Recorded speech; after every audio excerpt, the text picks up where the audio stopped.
Mari ketukkan kepala, pejamkan mata sejenak. Bapa yang bersemai dalam kerajaan surga, terima kasih Bapa di surga, Engkau sudah pelihara keluarga kami, dan kami boleh bangun dengan tubuh yang sehat. Engkau sudah lalukan daripada penyakit, dan lebih pada Tuhan, Engkau sudah lalukan kami daripada maut. Dan saat ini pakai hamba-Mu untuk menyampaikan renungan firman-Mu, urapi kami, urapi hamba-Mu, dan Roh Kudus kuasai hati dan pikiran kami. Kami siap untuk menampung firman. Haleluya. Amin.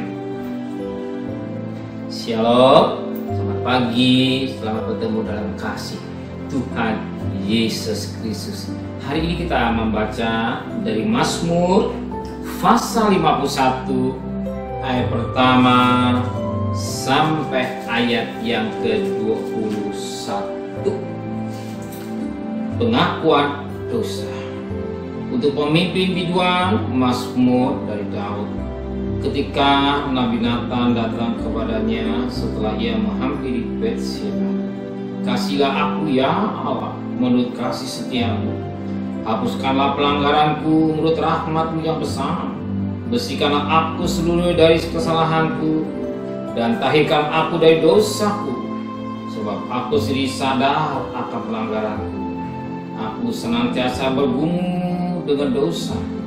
Terhadap engkau sajalah aku telah berdosa dan melakukan apa yang kau anggap jahat, supaya ternyata engkau adil dalam putusan. Bersih dalam penghukuman-Mu. Sesungguhnya dalam kesalahan aku diperanakan, dalam dosa aku dikandung ibuku. Sesungguhnya engkau berkenan akan kebenaran dalam hati, dan dengan diam-diam engkau memberitahukan hikmat kepadaku. Bersihkan aku daripada dosaku dengan hisop, maka aku menjadi tahir. Basuhlah aku, maka aku menjadi lebih putih dari salju. Biarlah aku mendengar kegirangan dan sukacita. Biarlah tulang yang kau remukkan bersorak-sorak kembali. Sembunyikanlah wajah-Mu terhadap dosaku. Hapuskanlah segala kesalahanku.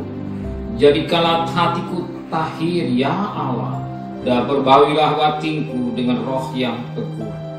Janganlah membuang aku dari hadapan-Mu, dan janganlah mengambil roh-Mu yang kudus daripadaku. Bangkitlah kembali padaku kegirangan karena selamat yang daripada-Mu, dan lengkapi aku dengan roh yang benar.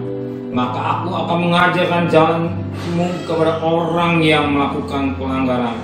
Sebab orang-orang berdosa berbalik kepadamu. Lepaskanlah aku dari hutang darah, ya Allah, Allah keselamatkanku.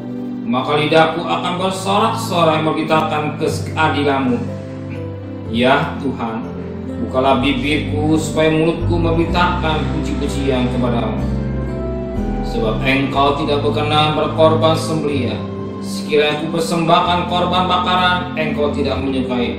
Korban sembelihan kepada Allah ialah jiwa yang hancur. Hati yang patah dan remuk tidak akan Kau pandang indah, ya Allah. Lakukanlah kebaikan kepada Sion menurut kerelaan hati-Mu. Bangunkanlah tembok-tembok Yerusalem. Maka Engkau akan berkenan kepada korban yang benar, korban bakaran dan korban yang terbakar seluruhnya. Maka orang akan mengorbankan lembu jantan di atas mezbah. Dari ayat pertama sampai ayat 21 ini kita melihat suatu hal yang sangat baik, luar biasa, yang tetap menjadi berkat buat kita. Di mana kebaikan yang kita dapat oleh firman Tuhan? Seorang yang jujur dalam hal apa? Dalam hidup yang berdosa. Seorang yang jujur, bukan seorang yang biasa. Alkitab jelas mengatakan seorang ini bernama Daud. Dia seorang raja. Dia seorang yang dihormati. Dia kaya. Dia berkuasa. Tetapi dalam kerendahan hati ini, dia mengaku dosanya. Gak gampang orang mengaku dosa dan kedudukan sebagai seorang raja. Dia kaya, dihormati, dihargai. Bahkan firman Tuhan katakan juga dia diurapi. Tapi dia mengaku dosa dengan jujur.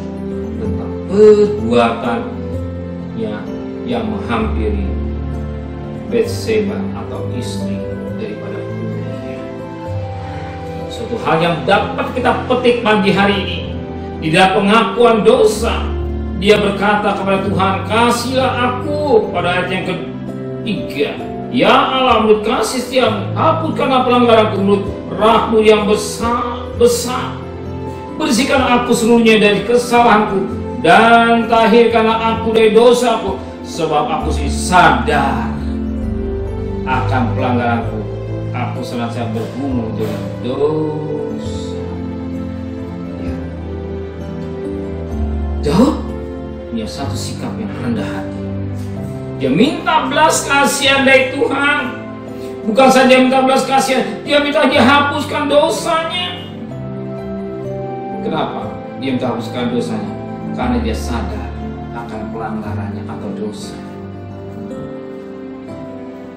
Biasanya manusia ketika dengar firman Tuhan, sesuatu yang menyinggung perasaannya atau dosa yang ada di dirinya, senang, marah, pindah gereja, ngutuk, kata-kata yang tidak baik. Kenapa? Harga dirinya diikuti. Tapi Daud, sekalipun dia raja, tapi dia tinggalkan harga dirinya. Dia tinggalkan egonya. Dia tinggalkan kedudukannya. Ini sikap yang rendah hati yang dikerjakan oleh Daud. Kalau saya perhatikan firman Tuhan dalam 2 Samuel pasal 12, pada ayat yang dikatakan ayat yang ke-7.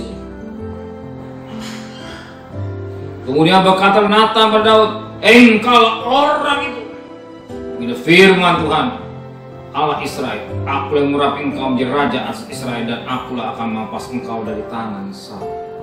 Dan Alkitab jelas mengatakan pada ayat itu, kemudian berkata Natan kepada Daud, "Engkaulah orang itu." Langsung dituduh, langsung ditunjuk oleh Natan kepada Daud tentang perbuatan dosa. Gak gampang.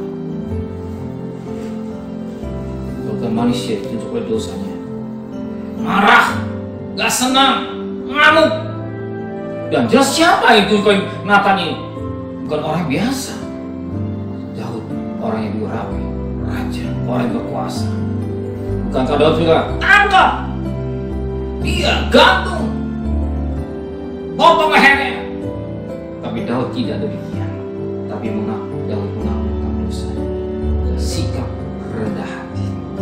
Biarlah firman Tuhan yang pagi sikap ini, kita mau datang dengan rendah hati. Kita mau menghampiri dia. Kalau sesuatu yang kurang beres di hidup kita mau dikoreksi oleh firman Tuhan, supaya hidup kita ini didapat oleh Tuhan, tidak cacat dan celah dan pandangan Tuhan. Amin. Mari kita tundukkan kepala, pejamkan mata sejenak. Bapa, terima kasih buat firman-Mu. Kalau Daud seorang raja, seorang yang kaya, yang dihormati, dipandang, bahkan diurapi, ketika dia berdosa, ketika ditegur oleh Natan, dia mengaku dosa. Terima kasih Tuhan, pelajaran yang baik buat kami.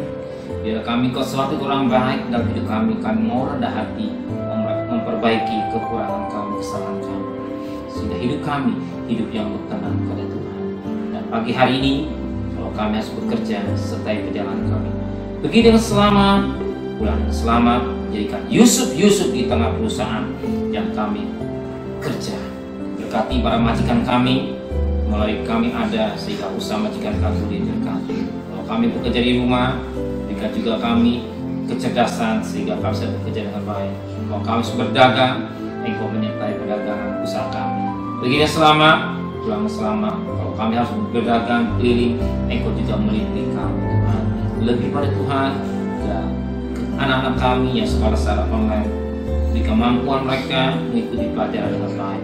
Terima kasih Bapa di surga, dan kembalikan kami pada besok pagi dalam tubuh yang sehat dengan tidak kurang satu apapun juga.